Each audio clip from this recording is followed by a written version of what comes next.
Désolé s'il y a un petit peu de vent, aujourd'hui c'est une journée assez venteuse. Donc, aujourd'hui je vous présente ce véhicule-là, le Toyota RAV4 2025. Ça fait déjà quelques années qu'il est présent, mais dans quelques mois va sortir la toute nouvelle génération du RAV4 complètement changé, redessiné. Et donc, je vais utiliser la vidéo que je suis en train de faire pour avoir un point de référence et voir qu'est-ce qui a changé, qu'est-ce qui a été amélioré, s'il y a des choses qui sont moins bien ou mieux avec la nouvelle génération. La vidéo va être donc un peu plus courte, mais vous inquiétez pas, d'ici la fin de la vidéo, vous saurez tout ce que vous avez besoin de savoir sur le Toyota RAV4. Donc, qu'est-ce qui fait du Toyota RAV4 un véhicule aussi populaire? On va regarder en premier lieu la carrosserie. La carrosserie en elle-même, elle est familière. On la voit partout, vu que c'est un véhicule qui est aussi populaire et ça fait longtemps qu'on a la même génération. Mais si on se penche plus dessus, on peut voir que c'est un assez bon design. L'extérieur est assez simple, mais il y a quand même certaines lignes qui ont l'air modernes, qui ont l'air un peu plus nettes et qui rendent le véhicule juste un petit peu plus intéressant. Alors, ceux qui ne veulent pas nécessairement un VUS vraiment ordinaire, plate, sont quand même relativement satisfaits avec un design un peu plus intéressant, mais ceux qui veulent pas un design trop agressif, ben le RAV4 réussit à être relativement conservateur. Alors, ça permet de plaire à une majorité des clients. Il y a aussi quelques commodités à l'extérieur avec des feux aux DEL qui sont toujours pratiques pour bien éclairer la nuit. Et il y a aussi le fait que le VUS est un peu plus surélevé avec une traction intégrale, donc ça permet de se déplacer beaucoup plus facilement, surtout l'hiver, surtout avec nos hivers québécois. Du fait aussi que le RAV4, c'est un des modèles les plus populaires de Toyota, on a un choix assez large de motorisations différentes pour propulser son véhicule. De base, on a le droit à un 4 cylindres 2.5 litres naturellement aspiré qui donne environ 200 chevaux et un peu moins de 200 livres-pieds de couple. Mais on peut aussi avoir une version hybride non rechargeable qui donne un peu plus de puissance jusqu'à une version hybride rechargeable qui, elle, donne 300 chevaux environ et un peu plus de couple. Donc, ça permet de donner un choix assez large pour les consommateurs, à savoir qu'est-ce qu'ils préfèrent avoir dans leur RAV4. Et toutes ces motorisations-là, qui sont d'ailleurs disponibles avec soit une transmission automatique 8 vitesses ou une transmission CVT, sont disponibles sur beaucoup de versions différentes. Je crois qu'il y en a à peu près 8, partant du modèle le plus de base, le LE, jusqu'au Limited Hybrid All-Wheel Drive, qui est le plus cher. Les prix varient d'environ donc 40 000 $ jusqu'à 50 000 $, ce qui est un prix assez compétitif. Si je le compare au Honda CR-V, son plus grand rival, lui aussi démarre de environ 40 000 $ pour la version plus de base, jusqu'à 54 000 $ pour la version la plus équipée. Par exemple, le RAV4 a l'avantage d'avoir des motorisations qui sont en général plus puissantes que celles du CR-V, alors que le CR-V, lui, tourne pas mal juste autour de 200 chevaux en termes de puissance, avec le couple qui varie si on a une version à essence ou hybride. Le Hyundai Tucson, lui, un de ses compétiteurs coréens, commence à 37 000 $ PDSF jusqu'à 47 000 $, avec une puissance qui varie de soit 180 chevaux jusqu'à environ 260 chevaux, dépendamment de la version qu'on choisit. Alors, en général, dans sa compétition, c'est pas le moins cher. Bon, il est possible d'avoir moins cher que lui, mais c'est pas non plus le plus dispendieux. Il se situe vraiment au milieu. Bon, maintenant, voyons voir l'intérieur du Toyota RAV4 pour pouvoir se donner une idée à quoi s'attendre avec la nouvelle génération. Il est important de noter que je n'ai pas la version la plus équipée. Présentement, j'ai le modèle XLE. Alors, il y a certaines commodités qui sont disponibles dans les versions plus haut de gamme que j'ai pas présentement. Donc, première chose qu'on remarque à l'intérieur, c'est que c'est assez rudimentaire. Il n'y a pas grand-chose qui se passe. C'est beaucoup de plastique, beaucoup de gris, un petit peu de petites pièces en plastique fini métallisé, mais c'est pas mal tout. Les sièges, eux aussi, sont en tissu.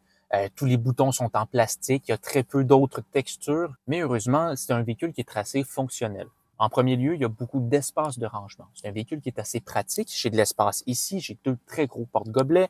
J'ai un petit espace juste à côté du sélecteur de vitesse. En avant du sélecteur de vitesse, il y a une cavité avec, encore là, plein d'espace pour mettre ses affaires, en plus d'une prise 12 volts et d'une prise USB. Et j'ai aussi, dans le tableau de bord, une petite tablette juste ici pour mettre des choses. Une autre mini-tablette juste à côté du côté conducteur pour peut-être mettre ses clés si on le préfère. Et dans les portes, j'ai aussi beaucoup d'espace pour mettre des bouteilles ou toutes sortes de cossins différents. En plus de ça, dans la console en elle-même, juste en dessous de l'appui-bras, il y a un autre espace assez large avec 2 prises USB-C cette fois-ci pour mettre encore d'autres objets qui sont nécessaires dans la vie de tous les jours. Si je me concentre dans la console en elle-même, surprenamment, on a encore un sélecteur en pommeau. Juste à gauche de ça, on a plusieurs modes de conduite, beaucoup surprenamment. On en a 6, un mode économie évidemment, mode normal, mode sport, ça c'est assez standard, mais on a aussi un mode neige, un mode bouette et sable, en plus d'un mode roche et terre. Tous ces modes-là vont certainement adapter la dynamique de la conduite, peut-être la direction, la suspension, comment le moteur réagit surtout. pour s'adapter à ces conditions-là, qui est très pratique, surtout dans les conditions difficiles de l'hiver au Québec et aussi tout en région quand les routes ne sont pas nécessairement pavées. Si je regarde ensuite le contrôle du climat, très simple, que des boutons, il y a un petit affichage quand même digital. Et ce que je trouve assez comique, c'est l'immensité des roulettes pour contrôler la température. Deux grosses roulettes pour les passagers et les conducteurs, avec dans le centre d'autres boutons pour gérer le contrôle du climat. Mais c'est assez pratique. Deux grosses roulettes, c'est facile d'utilisation. Ensuite, en regardant le contrôle d'infodivertissement cette fois-ci. Présentement, vu que j'ai le modèle XLE, j'ai l'écran le plus petit des deux, soit environ 7 pouces, mais on pourrait aussi avoir une version qui va jusqu'à 12 pouces, si je me trompe pas. Le système en lui-même est fonctionnel. C'est pas le meilleur. C'est pas le plus configurable, c'est pas le plus stylisé, mais il est très fonctionnel, il est rapide d'utilisation, il est clair. C'est vraiment, il y a vraiment rien à dire de spécial là-dessus. Ça fonctionne comme c'est supposé fonctionner. Si je me dirige ensuite du côté du groupe d'infodivertissement, vu que j'ai encore la version XLE, on a un écran plus petit. Cet écran-là a seulement comme information le compteur de vitesse et une petite section au centre qu'on peut personnaliser dépendamment des informations de la route qu'on peut avoir, mais il n'y a pas de navigation malheureusement dans cet écran-là. Et le reste des compteurs, soit le compteur des RPM, du niveau d'essence et de la température du moteur, sont complètement analogiques. Donc, en résumé, c'est un intérieur qui est frugal, mais qui n'est pas laid du tout. Le design est intéressant, c'est simple. Et non, on n'aura pas les matériaux les plus luxueux du tout, mais ça va durer. C'est des matériaux qui sont solides et une fabrication solide, vu que c'est Toyota. Donc, ça va durer dans le temps et ça ne perdra pas non plus de sa valeur. Ensuite, me dirigeant à l'arrière du Toyota RAV4, cette simplicité-là se retrouve encore plus en arrière. Il n'y a vraiment pas grand-chose qui se passe. On a un banc en tissu, évidemment, comme en avant, et en termes d'espace, on est bien assis. J'ai beaucoup d'espace pour mes genoux, pour mes jambes. Je peux les mettre un peu en dessous des sièges. J'ai aussi beaucoup d'espace pour ma tête, ce qui est une très bonne chose. Et on a aussi un peu plus de lumière du fait qu'on a le droit à un toit ouvrant avec ce RAV4-là. Donc, on est assez bien assis, mais c'est à peu près tout. Il n'y a pas de commodité ou presque. On a deux bouches d'aération, ce qui est assez pratique, mais on ne peut pas régler la température. On peut seulement décider si on en veut ou pas. On a aussi deux petites prises USB-C, ce qui est toujours pratique, et un peu d'espace pour mettre des bouteilles dans les portes, en plus de deux porte-gobelets juste ici. Mais à part ça, c'est pas mal tout. Je dois dire, par exemple, qu'on est bien assis. On est vraiment bien dans le banc, confortable. Je serais capable de faire de la route facilement là-dedans, là, honnêtement. On est bien. Finalement, l'endroit qui vous sera probablement le plus utile en tant que propriétaire d'un Toyota RAV4, c'est l'espace de chargement. C'est à ça que ça sert un VUS, on veut de la place et il y en a pas mal dans le Toyota RAV4. Avec la deuxième rangée de sièges relevée, on a le droit à environ 1000 litres d'espace jusqu'à 1900 litres avec la deuxième rangée de sièges baissés. On a aussi un petit compartiment disponible sur le côté avec une petite prise 12 volts, ce qui est toujours pratique à l'arrière d'un VUS. Et on peut aussi avoir encore un peu plus d'espace si on relève cette section-là. On a accès aux pneus de rechange et aussi un petit peu plus d'espace. Mais encore une fois, c'est assez frugal. Il n'y a pas grand-chose d'autre qui est disponible. Il n'y a pas de petites gimmicks ou d'affaires spéciales. C'est vraiment simple. On a aussi un cache cargo, c'est toujours pratique. En comparaison avec, en premier, le Honda CR-V, le Honda CR-V, lui, commence avec un peu plus d'espace. D'environ 1100 à 2200 litres d'espace de chargement pour le CR-V. Il est un peu plus que le Toyota RAV4, mais le Toyota RAV4, lui, est plus que le Hyundai Tucson qui passe de seulement 616 litres jusqu'à environ 1700 litres avec la deuxième rangée de sièges rabaissés. Alors, encore une fois, le RAV4 se situe environ dans le milieu en termes de comparaison avec les différents VUS du même style dans les autres marques.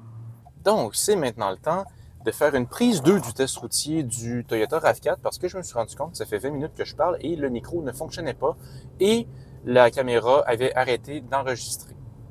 Merveilleux. Donc, ça va donner l'occasion d'être plus rapide, d'être plus concis. Comme j'expliquais dans le vide tout à l'heure, je trouve que le Toyota RAV4 se conduit assez bien. C'est un véhicule qui n'est pas fait non plus pour être un véhicule qui est intéressant à conduire, qui est spécial. C'est vraiment assez rudimentaire. La direction, elle a un certain poids, c'est pas la plus raffinée. Mais c'est ça le principe du Toyota RAV4, c'est d'avoir une conduite qui est rudimentaire, mais qui est fonctionnel. J'ai toutes les commodités dont j'ai besoin, infodivertissement, les informations dans le groupe d'instruments, siège chauffant, volant chauffant, toutes sortes de modes de conduite. Et c'est ça le plus important avec ce véhicule-là, c'est que il y a de la fonctionnalité. C'est sûr que ça va pas être la voiture la plus le fun à conduire, mais c'est intuable. Vous avez un 4 cylindres 2.5 litres Toyota, une transmission automatique, tout est Toyota, c'est fiable comme jamais, ça va jamais briser. Puis si jamais s'il y a quelque chose qui brise, ben vous avez tout le réseau Toyota pour le réparer, les pièces. C'est un véhicule qu'on retrouve partout. C'est un véhicule qui va durer dans le temps parce que les Toyota sont faits comme ça. La fonctionnalité est priorisée face à la dynamique de conduite. Et c'est fait de sorte à ce que ça soit prévu que la voiture soit pas entretenue exactement comme elle devrait l'être. Parce que, très honnêtement, entretenir parfaitement un véhicule, c'est rare. On oublie des fois, on pense pas à changer l'huile ou il y a certaines pièces qu'on oublie d'entretenir, des petits problèmes qu'on voit pas tout de suite. Mais les Toyota, c'est fait pour tenir ça, c'est fait pour être fiable sur la durée. Alors, ce qu'on sacrifie dans la dynamique de conduite, on l'a dans l'utilité et la fiabilité. J'ai hâte aussi de voir à quel point la nouvelle génération va s'améliorer. Quels changements vont être apportés? Est-ce que ça sera toujours essence hybride ou il y aura juste la version hybride? J'ai hâte de voir ça, comment ça va se conduire, l'intérieur, l'extérieur, de quoi ça aura l'air. Alors, restez à l'affût. Quand le Toyota RAV4 nouvelle génération sortira, j'en ferai une vidéo et j'en ferai une revue tout à fait exhaustive pour voir qu'est-ce que c'est d'avoir le nouveau Toyota RAV4. C'est ce qui donc conclut ma revue du Toyota RAV4 2025. Encore une fois, c'est une vidéo un peu plus courte sur laquelle je vais me baser pour ma prochaine revue du Toyota RAV4 nouvelle génération.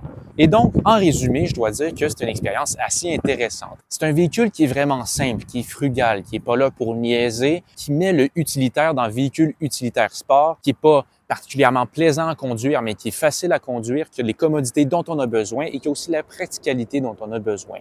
L'intérieur est joli, sans être pour autant ostentatoire ou mal fait. L'intérieur est bien. C'est un véhicule qui est bien designé et qui coûte pas trop cher non plus, qui a un prix qui est assez compétitif et qui en fait un contendeur assez sérieux quand on recherche un VUS de cette taille-là. J'ai bien hâte de voir ce que va donner la nouvelle génération, voir vraiment toutes les commodités en détail. Alors, restez à l'affût. Je vais très certainement faire une revue dès que j'aurai l'occasion d'avoir un nouveau RAV4 sous les mains. Évidemment, si jamais il y a quelque chose qui vous a agacé, une erreur que j'ai faite, une information que j'ai omise, peu importe, n'hésitez pas à le dire de manière constructive et respectueuse dans les commentaires. Ça me fait toujours plaisir de les lire. Je tiens toujours à faire le meilleur contenu de la meilleure qualité possible. Alors, il me reste plus qu'à vous souhaiter une bonne soirée ou un bon début de journée et on se revoit pour la prochaine vidéo.